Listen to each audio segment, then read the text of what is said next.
¿Qué tal? Buenas noches. Bienvenidos a Espiral.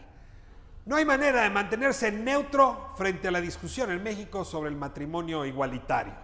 La iniciativa presidencial para reformar la Constitución ha desatado pasiones, odios, desencuentros como era difícil imaginar. ¿Cuál es el futuro de esa iniciativa? ¿Cabe que el Congreso la apruebe por 2/3 y después se logre la mayoría +1 de los congresos locales a favor de ella? ¿Cabe que otras iniciativas más bien conservadoras corran por esa vía y eventualmente también se vuelvan reforma constitucional?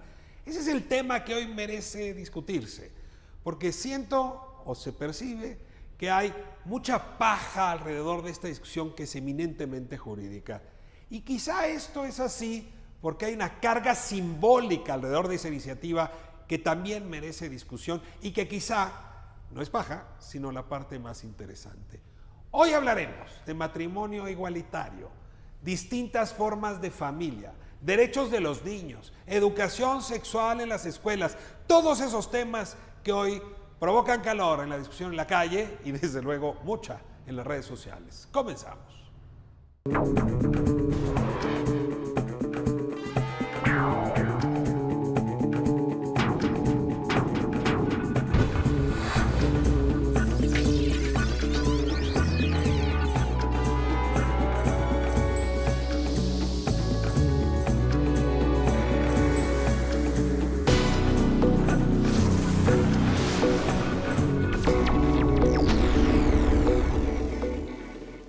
Bueno, como anuncié hace un momento, tenemos hoy a quienes organizaron y participaron en el foro sobre matrimonio igualitario que sucedió en el Senado la semana pasada. Concretamente, la senadora Angélica de la Peña. Angélica, me da muchísimo gusto tenerle aquí.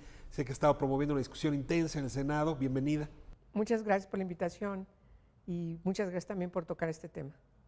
Es presidenta usted de la Comisión de Derechos Humanos en el Senado, sí, y desde ahí justamente ha detonado esta discusión.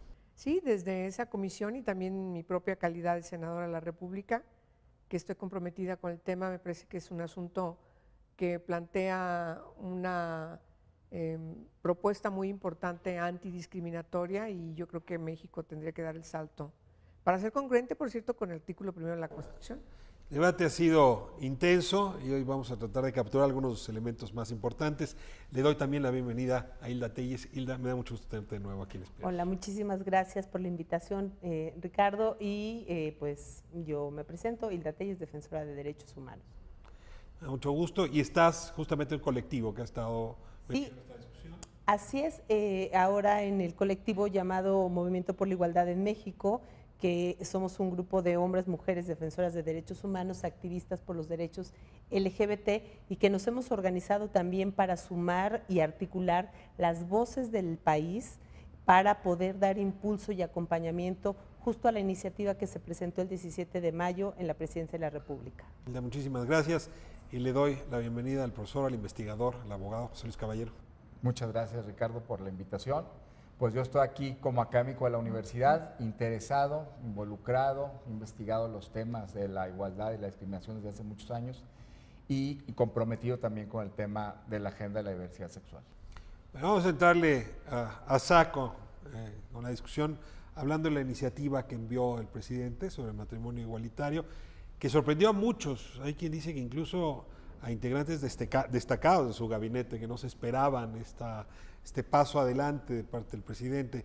Y la primera pregunta que les lanzo, ¿era pertinente una iniciativa a discutirse en el Congreso mexicano a favor del matrimonio igualitario cuando ya la Suprema Corte había resuelto de tal manera que en México es legal el matrimonio entre personas del mismo sexo?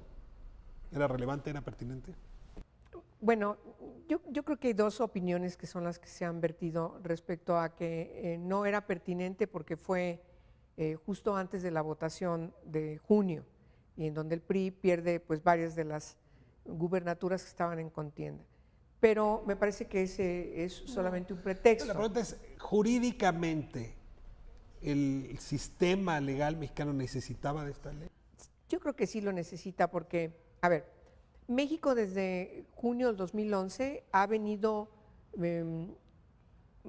conformando un nuevo marco jurídico en todo el país.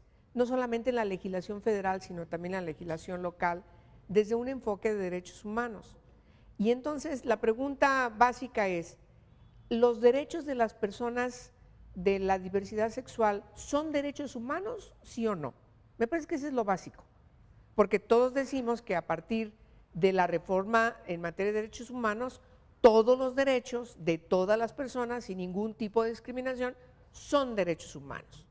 Digamos que así se concreta esa reforma, de manera muy específica. Todos los derechos de las personas son derechos humanos. Y entonces resulta ahora que no podemos seguir revisando nuestra Constitución, nuestro marco jurídico, para reconocer que todas las personas, sin ningún tipo de discriminación, sus derechos sean reconocidos como derechos humanos. Me parece que eso es básico. Pero a ver, te sigo ahí. José Luis, déjame entrar con el abogado en rigor. En México es legal el matrimonio entre las personas del mismo sexo. Hay una resolución de la Suprema Corte que así lo establece. ¿Era necesaria añadir una ley o añadir una reforma en la materia? Sí, en México es constitucional. En México es legal, es constitucional, es imperativo desde la Constitución. En cualquier parte de la República, por cualquier juez. Por cualquier juez, está determinado, es parte del bloque de constitucionalidad, hay un derecho al matrimonio, hay una interpretación que el matrimonio no se puede sesgar solamente a parejas heterosexuales y cuyo fin sea la procreación. Eso es clarísimo. Entonces la ley es redundante, la iniciativa es redundante. Sí, es redundante jurídicamente. Yo creo que simbólicamente y políticamente permite atisbar y ver el mensaje que podría mandar estando ahí para el colectivo de la diversidad, desde acuerdo con el tema de la discriminación. Jurídicamente yo creo que ya lo tenemos. Y el piso jurídico está resuelto. Está resuelto. Faltaba el piso simbólico. Faltaba el piso simbólico porque de cualquier manera hay dos mensajes que a mí me preocuparían con esto de la reforma. El primero es que todo tiene que estar en la Constitución. Yo pienso que no todo tiene que estar en la Constitución. Y que la Constitución ya está porque consagramos en el artículo primero el bloque de constitucionalidad. Entonces, ¿creemos o pensamos que los tratados son Constitución o no? ¿Nos creemos el bloque o no? Y dos... Es decir, si tú dices, sí, yo me creo que ya los tratados son parte de la Constitución, ¿para qué añado? Sí, y porque cualquier democracia funcional, clarísima, los tribunales constitucionales van adelantando el derecho. Y lo que dictan y lo que dicen es parte de la interpretación constitucional. Ok, esta es tu opinión desde el plano jurídico. Hilda, tú también eres abogada. ¿Cuál es tu opinión? ¿Es necesario? ¿Era necesaria? Yo considero que sí hay una pertinencia, sobre todo relacionado con la armonización legal. Esto es algo muy importante que va más allá del plano simbólico. En el plano simbólico, evidentemente, sí es importante que en todos los ordenamientos jurídicos se encuentren establecidos y garantizados los derechos de todas las personas. Si bien es cierto, desde el artículo primero constitucional hay una prohibición expresa de discriminación y de ahí nos podemos ir yendo a las leyes sustantivas, la propia ley federal para prevenir la discriminación y otro tipo de normatividad, sí es importante también desde ahí quede. Porque yo también considero la pertinencia de que sí se encuentre dentro de la Constitución por el tema de las familias, porque esto ayuda a acompañar muchísimo más ya la determinación que ha dado la Suprema Corte de Justicia de la Nación sobre la igualdad en la protección de los derechos de todas las familias. Entonces, sí me parece que construye o fortalece ese techo de derechos de más que se desprende no solamente del tema del matrimonio. El tema del matrimonio es solamente la punta de lanza de una serie de derechos que se tienen que garantizar en favor de las familias. A ver, déjame plantearlo así, a ver si entiendo bien tu argumento. En México hay una enorme variedad de familias. La familia, digamos, esta que emblematizaba bien aquel emblema del INPI, ¿se acuerdan? ¿No? Papá, mamá, dos hijitos. Es hoy, si no me confundo, sobre el 30% de las familias. Hay familias monoparentales, muchas, familias extendidas, una enorme cantidad, familias en efecto de parejas del mismo sexo que han construido una relación, que han adoptado, tienen hijos, tienen hijas. Es decir, esta ley intentaría no solamente entonces regular la posibilidad de que una pareja del mismo sexo se constituya ante un juzgado, sino proteger a esas otras entidades. En ese sentido, vuelvo a preguntar, ¿sí valía la pena dar un paso adelante con esta reforma? Yo creo que sí. Bueno, cuando menos yo estoy convencida, coincido con José Luis en el sentido de que no era necesaria, La jurisprudencia de la Suprema Corte de Justicia de la Nación es prácticamente una ley. Frente a la ausencia de un marco legal, la jurisprudencia de la Suprema Corte es quien viene a suplirlo. Y no hay absolutamente ninguna pareja del mismo sexo en ninguna parte del país al que se le pueda negar si quiere matrimoniarse, si quiere celebrar un contrato civil. No importa que sea en Guanajuato, en el Cerro del Cubilete, puede. En la medida en que se lo nieguen, en esa medida puede recurrir al Poder Judicial y entonces le ordenan al juez que case. ¿Y puede adoptar? Bueno, a ver, el problema es que la adopción está en el ámbito del fuero común. Aquí impera lo que diga cada legislación local.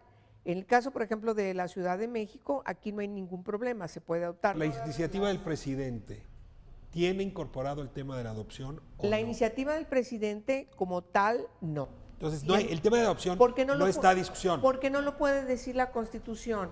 Simplemente dice, las personas se pueden casar, la consecuencia de eso es adquirir todas las responsabilidades, obligaciones y los derechos de tener la celebración de un contrato civil. A ver, entonces, para no confundir al auditorio, sí es sobre matrimonio, no es sobre adopción. No, es sobre matrimonio. Sobre matrimonio. Punto. Sí. Entonces, no es sobre familia, es sobre la familia que constituye un matrimonio. Eso ya lo tenemos. Perdón. Sí, no. O sea, José Luis. la protección de la familia ya la tenemos en el artículo 4 y la Corte ha dicho desde 2010 que esa familia no es un modelo único. El matrimonio lo tenemos por vía de tratados, porque el discurso también de los detractores, precisamente de la iniciativa, y para decir que no tenemos matrimonio, es decir, el matrimonio no es un derecho. No está en la Constitución como un derecho. En la Constitución está la protección de las familias diversas como un derecho. Pero el matrimonio está como derecho en el Pacto de Derechos Civiles y Políticos, en la Convención Americana, que son Constitución. Entonces yo estaría de acuerdo que hubiera esa armonización, pero la consagración del matrimonio vía tratados internacionales y vía bloque ya está. A ver, leí el otro día en Milenio un texto de Diego Fernández Ceballos, donde decía, a ver, el problema es la disputa por el término matrimonio. Matrimonio es entre un hombre y una mujer, pero podríamos estar de acuerdo en que fuera una unión. Pero aquí cuando el ex senador Diego Fernández Ceballos, el jurista, dice esto está contraviniendo lo que la Constitución ya establece. No hay disputa, ya es un matrimonio y se equipara a la unión, ya no hay uniones del mismo sexo. Bueno, una anécdota nada más. Cuando se discutió en 2001 el principio de no discriminación en la Constitución, Diego, siendo senador, se opuso terminantemente que frente a los términos, las condiciones de no discriminación, cuando se discutía preferencias sexuales, él finalmente cede para que solamente quedara preferencias, pero sin sexuales. Entonces sabemos cómo piensa Diego. Yo creo que es un ejemplo claro de cierta oposición. Paso al lado simbólico, que me parece muy importante. Porque cuando se construyen símbolos a partir de las instituciones, lo que se busca es pues, ir construyendo un consenso que proteja justamente derechos. Y quiero insistir, construir un consenso. Quien construye disensos podría estar lastimando derechos. Yo quiero preguntar si, dada la impertinencia de la iniciativa, y sabiendo que una iniciativa de este tipo, impertinencia desde el lado jurídico, iba a generar una discusión que ya estaba saldada, iba a abrir la polarización, no hubiese sido mejor cálculo no presentar la iniciativa. Porque simbólicamente se está construyendo un disenso, no un consenso. ¿Dije algo terrible? No, yo pienso, mira, la oportunidad de la iniciativa, pues, tiene dos ángulos que yo veo. Se ha bajado el nivel de dos cosas que también venían desde el 17 de mayo, que me parecen muy importantes, que es el tema de la modificación al Código Civil Federal. ¿No? Para el tema de los consulados, etcétera, y la armonización de toda la legislación, que es altamente discriminatoria en México, pero bueno, brutalmente discriminatoria, para que tuviera ya un lenguaje no discriminador y un propósito no discriminador, toda la que tenemos de mucho tiempo, ¿no? Y ya no está en la discusión. Sí, pero traes manifestaciones, una el 10, otra el 24, ¿no? Traes a la Iglesia Católica desatada, traes al movimiento familiar cristiano orquestando, es decir, ese flanco no estaba abierto. Despertaste el monstruo de la intolerancia religiosa. Sí, y además, muy curioso, porque el nivel de la discusión era lo que decías ahorita. Las parejas del mismo sexo pueden tener su unión de hechos y de convivencia, para que quieren ir al matrimonio, donde, eso no lo decían ellos, lo digo yo, donde tenemos plantar la huella del patriarcado y esto es nuestro, ¿verdad? Y entonces los gays que se unan y tengan convivencia, el matrimonio no lo toquen. Pero no estaba en el tenor de lo bajo que ha llegado a empezar a hablar otra vez de la familia natural, antinatural. Está muy bien, a ver.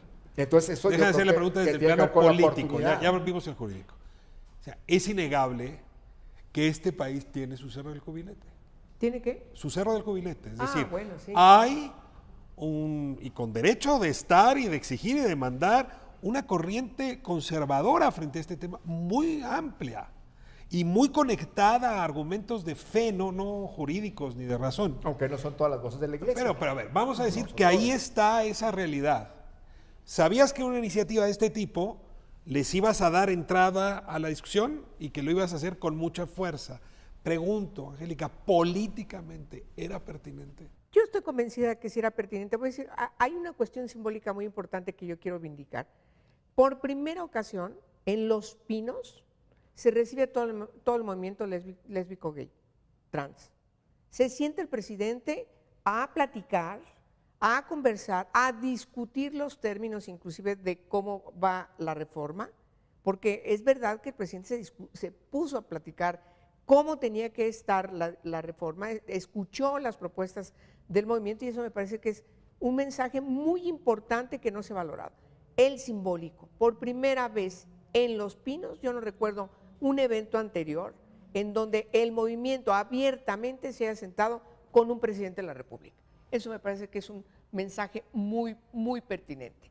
Ahora bien, da el paso el presidente, en todo caso lo que podríamos criticarle es no medir que efectivamente su partido lo respalde, que eso es lo que me parece verdaderamente terrible. Déjame irme a corte ahí porque en efecto conservadores hay en todos los partidos, incluido el partido del presidente. Claro que sí. Vamos a corte y regresamos.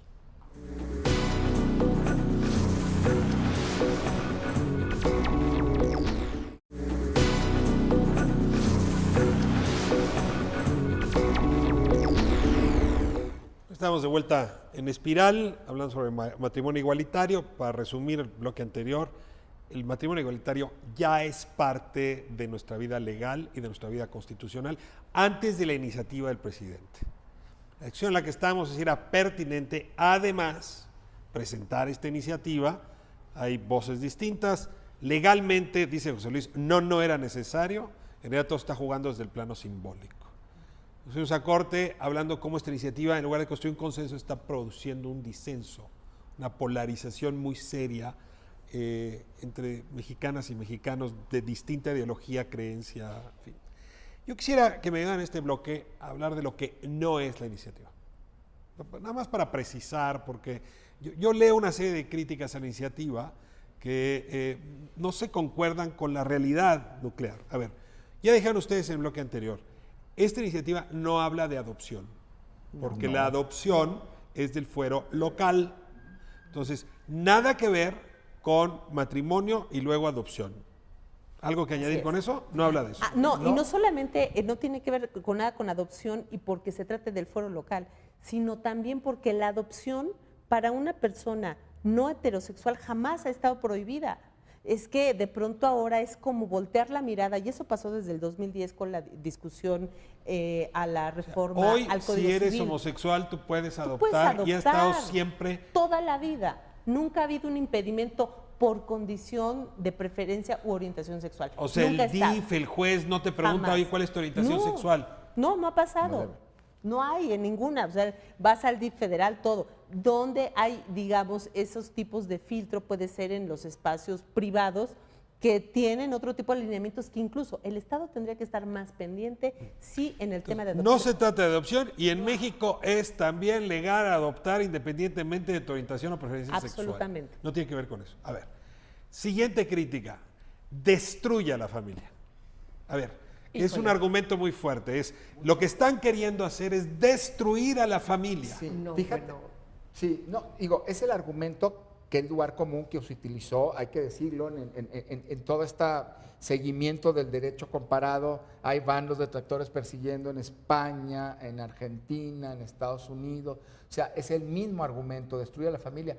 No la destruye porque, al contrario, construye un modelo diverso de familia, pero además la familia más conservadora de México se puede casar, se puede establecer. Esta iniciativa no le afecta derechos, no le afecta nada. Pretende quitar derechos, pero no conculca los de nadie. Es la pretensión. Cubre a los descobijados, pero a quienes ya están cobijados, la familia tradicional, no le quita ni un pedazo. Nada, ni un ápice. Absolutamente. No, al contrario, incluso resuelve un problema, porque el problema que tenemos en México con los niños que nadie quiere adoptar, de repente tienes a parejas del mismo sexo que están dispuestas a adoptar porque quieren tener un hijo. Pero Angélica, o de todas una maneras, hija, esta iniciativa no tiene lo nada que ver con desean. eso. No, a ver, pero sí tiene que ver en el sentido de, no desde el punto de vista jurídico, pero sí desde el punto de vista político. Porque entonces debemos recordar que hay otra iniciativa ciudadana que llegó con firmas en función de lo que tiene que ser una iniciativa ciudadana, que está exactamente en lo contrario de lo que dice la iniciativa del presidente. Es decir, la familia es aquella compuesta por un hombre y una mujer. Entonces hay Con que tener... intención de procrear. Sí, y además con intención de procrear. O sea, vuelves otra vez a cuestiones consuetudinarias, ¿no? Entonces quiere decir que para eso sirve solamente la Pero relación tú me de estás pareja. cambiando la discusión. No, no te lo estoy cambiando. No solo es la iniciativa del presidente la que estamos discutiendo hoy, sino hay otra iniciativa Así que es. también está en el Congreso y que se opone. Entonces, en Y realidad son cuidado, dos iniciativas y jugando. cuidado, porque si no paramos ese conservadurismo que estamos viendo en las cámaras, podemos correr el riesgo de que todo lo que tenemos ahorita a partir de la jurisprudencia con una reforma constitucional se viene para abajo. O sea, A ver, tú dirías tengamos que el mucho cuidado con eso. movimiento que se ha gestado en contra de la iniciativa del presidente en realidad es a favor de la iniciativa ciudadana que intenta regular adopción, matrimonio y una serie de elementos que hoy no están. Claro que sí. Además, mira, tú hablabas hace rato de la ideología del género, pero además toda esta dinámica de nuevos señores que están resolviendo y curando la homosexualidad, etcétera, etcétera, aguas.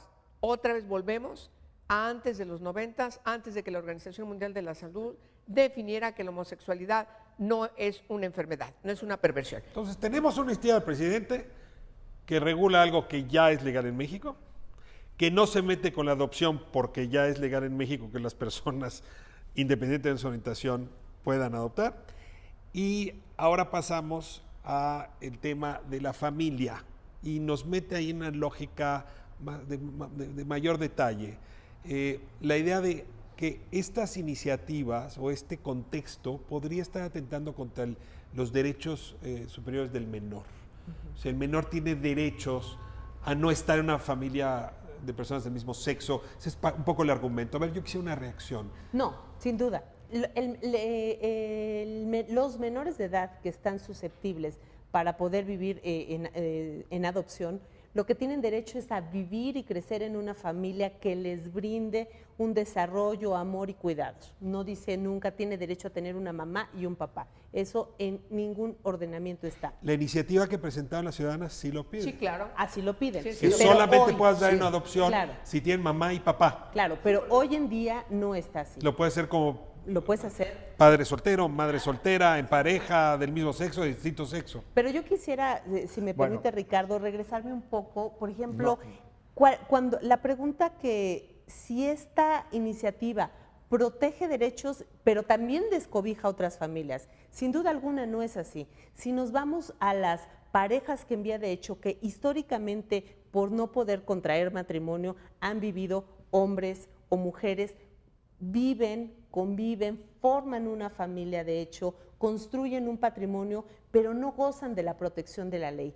Eso es, yo creo que el punto fundamental en el que se centra esta iniciativa, la protección de las familias y de toda la construcción que hay alrededor de ellas, con su patrimonio, con sus bienes. Sencillo, conozco más de 2 casos donde una pareja de hombres han vivido juntos, formado un patrimonio, y el día que esa persona está grave en un hospital, llega la familia que nunca estuvo ahí y llega, se apodera de la escena y sacan a la otra pareja. Pero Hilda, eso era antes de que la Corte reconociera el matrimonio. Y que está en el cuarto. O sea, hoy esas 2 personas se pueden casar en México. Hoy se pueden Se casar. puede casar, unas por vía de amparo, otras dependiendo de la entidad. Déjame que avanzar tenga regular. en este tema.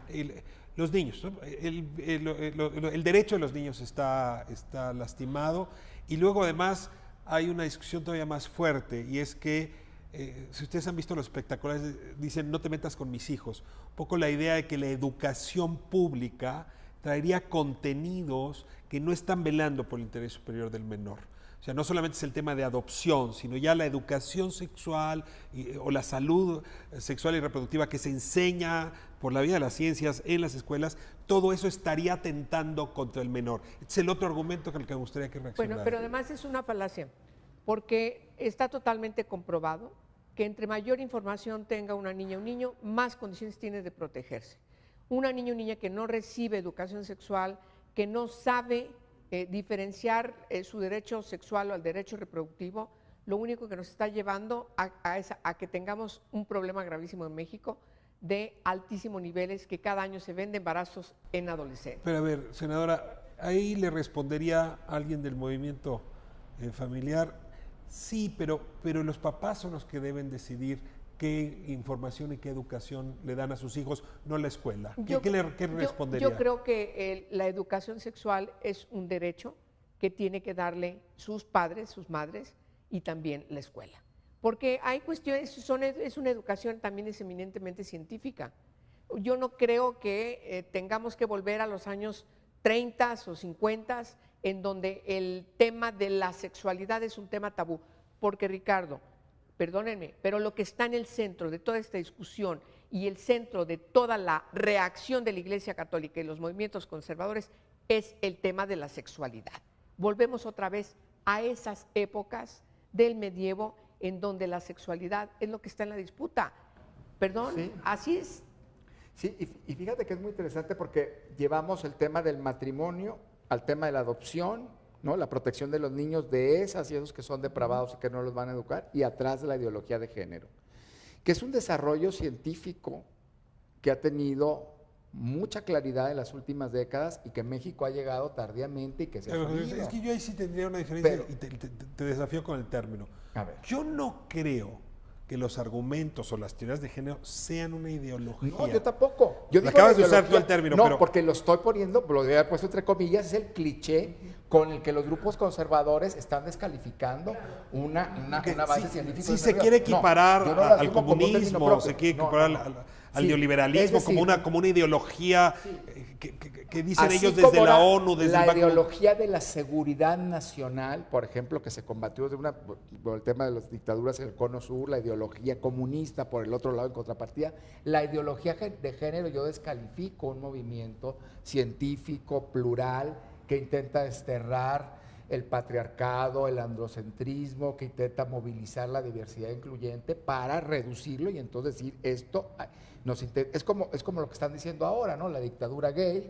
Así y el es. lobby gay, el imperialismo, ¿no? El imperialismo. A ver, nos detengo aquí. ¿Tú descartas que existe una ideología de género? No, pues porque hay que estudiar el movimiento de género. Pero si yo escucho con atención lo que la iniciativa ciudadana está promoviendo y quienes la impulsan, un poco lo que dicen es que sí hay una tendencia a borrar la distinción entre hombre y mujer, a eliminar las diferencias naturales, y que justamente la ideología de género es el aparato conceptual que se utiliza para eliminarlas, y que eso se aprecia hoy en la salud, se aprecia hoy en la educación, se quiere apreciar hoy en esta iniciativa.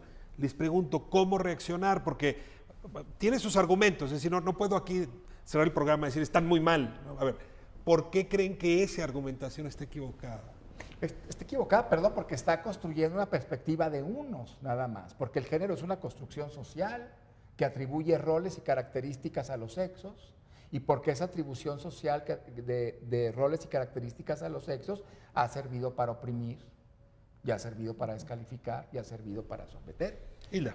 Porque también hay miedos a las libertades, y entonces se construyen estos diques alrededor para que no avance. Pero además, lo peor no es solamente los argumentos que dan, sino no hay argumentos, hay mentiras. El argumento que ellos dan es una mentira que hay una elaboración psicológica sobre el sexo. Hay sexo, el sexo marca diferencias, punto. Lo demás es teoría.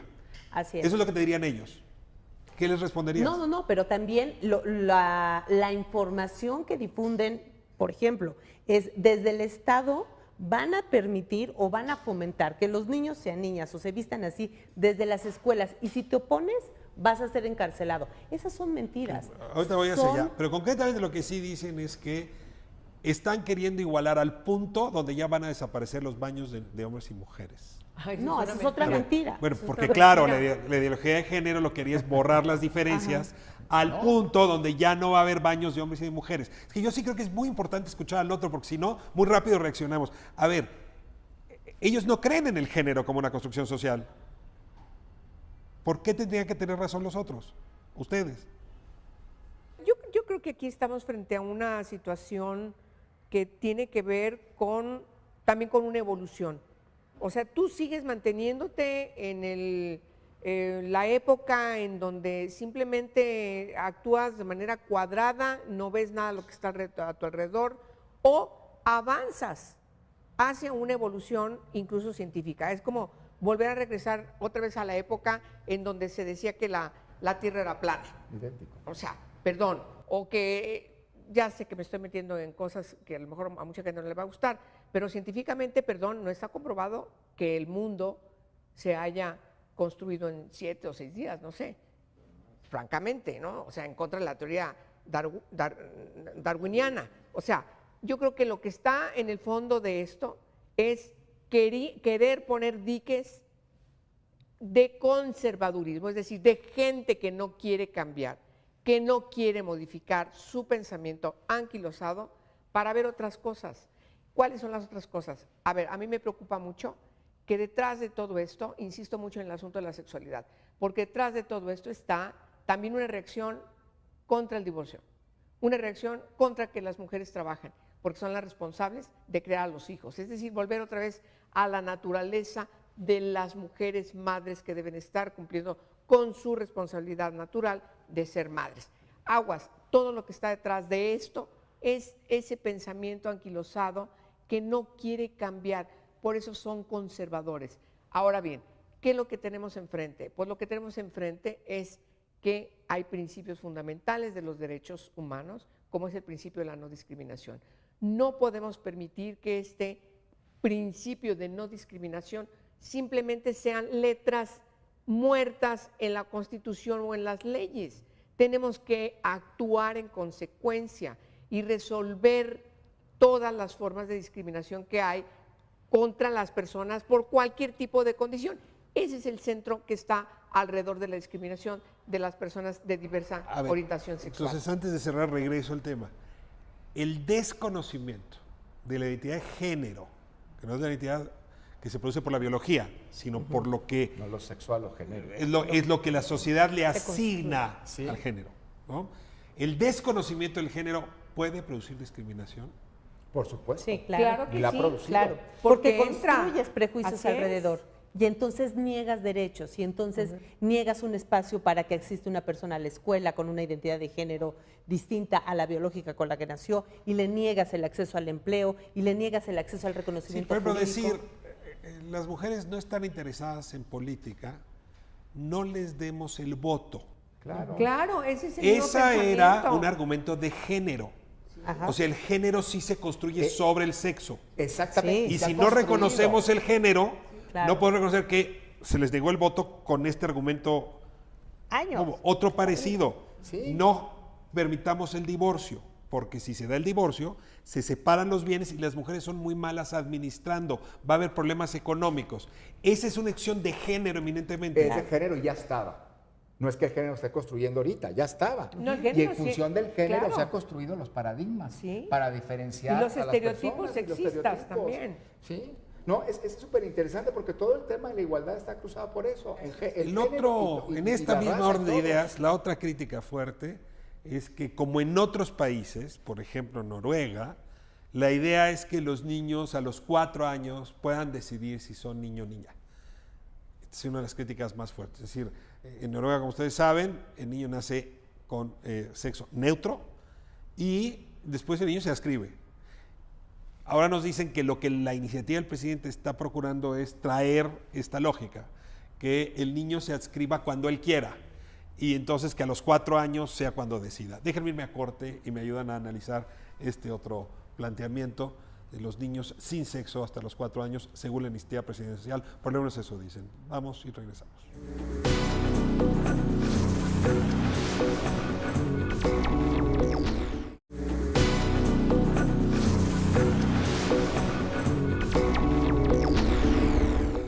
Estamos de vuelta en Espiral hablando de la iniciativa del presidente sobre el matrimonio igualitario, la iniciativa ciudadana que intenta también modificar algunas cuestiones con respecto a la familia y el matrimonio y cómo están chocando, digamos, estos dos propósitos, dos propuestas.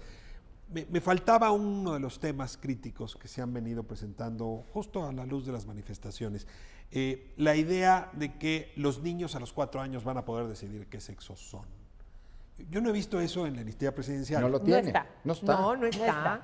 No está. No Lo está. que se toca en este punto en particular es que los consulados podrán hacer el reconocimiento y expedición de actas de nacimiento y los pasaportes a las personas adultas que hayan pasado por el proceso de resignación y cambio de Pero ni en la identidad iniciativa. O documental. sea, hay que tener 18 años, hay Sí. que tener decisión, capacidad completa jurídica Así es. para hacerlo.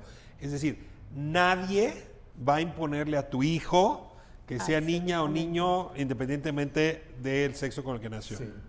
Absolutamente. Pero además yo creo que le tenemos mucho miedo al desarrollo de la sexualidad de los niños, niños y adolescentes. Sí. Mucho miedo. Muchísimo. Mucho miedo a que haya un Sí. empoderamiento de la sexualidad y una información, que eso es interés superior del niño.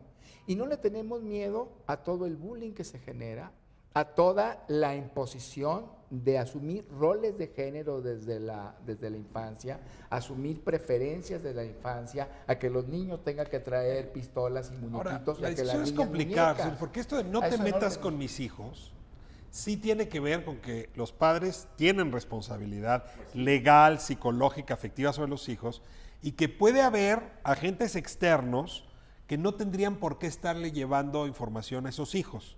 La pregunta no es fácil de resolver. Es decir, en la escuela, la educación sobre salud sexual y reproductiva, ¿hasta dónde tiene que ir? Incluso si va en contra de los papás o de la creencia de los papás.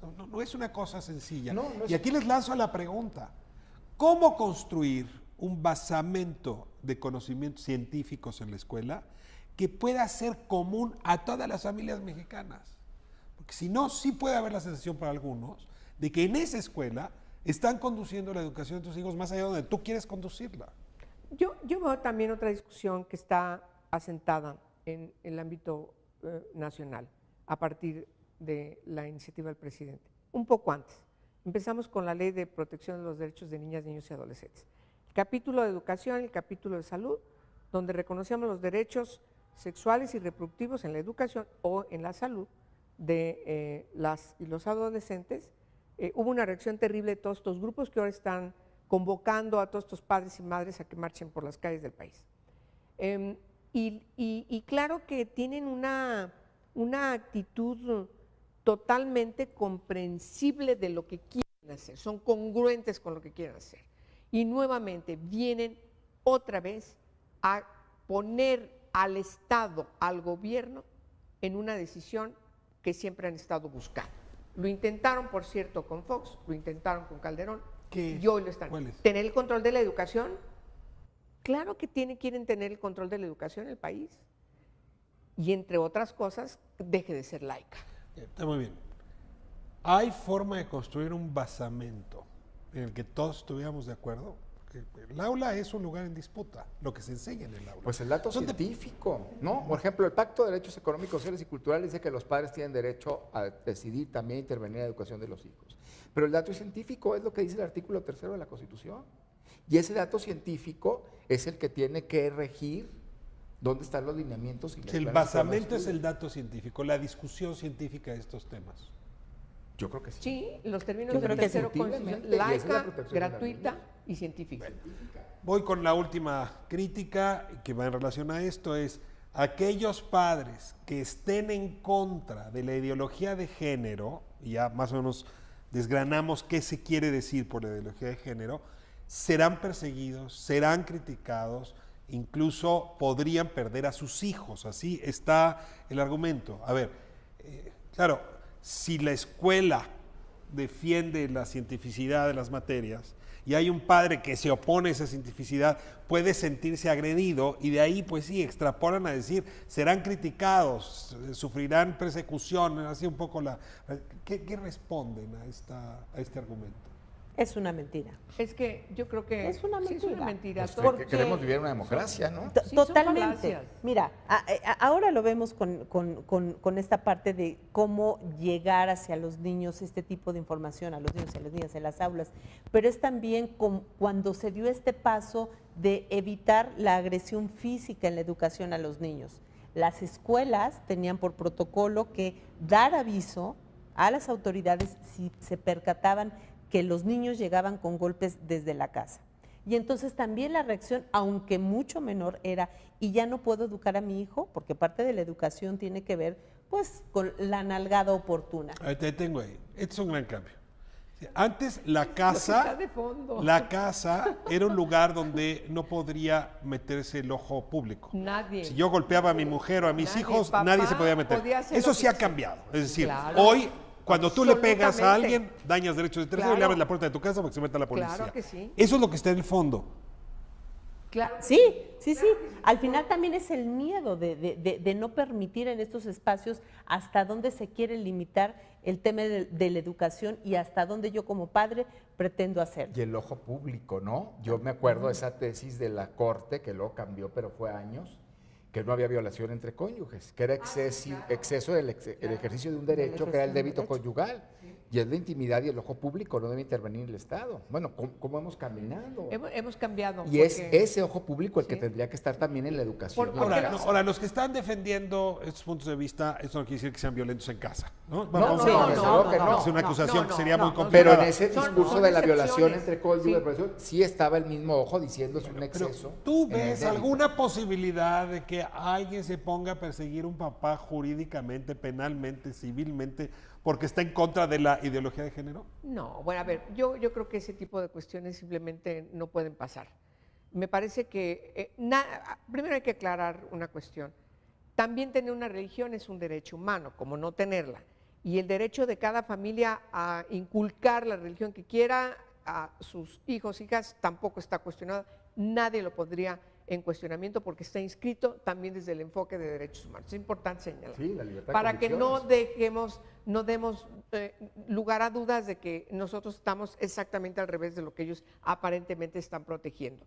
Porque las familias que salen, yo sí creo que la mayoría de las familias que salen a marchar están siendo engañadas con todas estas falacias que estamos leyendo y estamos escuchando, y me parece que el problema que tenemos que resolver es hasta dónde el Estado tiene que determinar de manera puntual, que ese es el problema finalmente que tenemos, de que debe haber una separación del Estado con la Iglesia, y la Iglesia no tiene que meterse en las cosas del Estado. A ver, yo les quiero poner mi punto de vista a partir de una pequeña historia.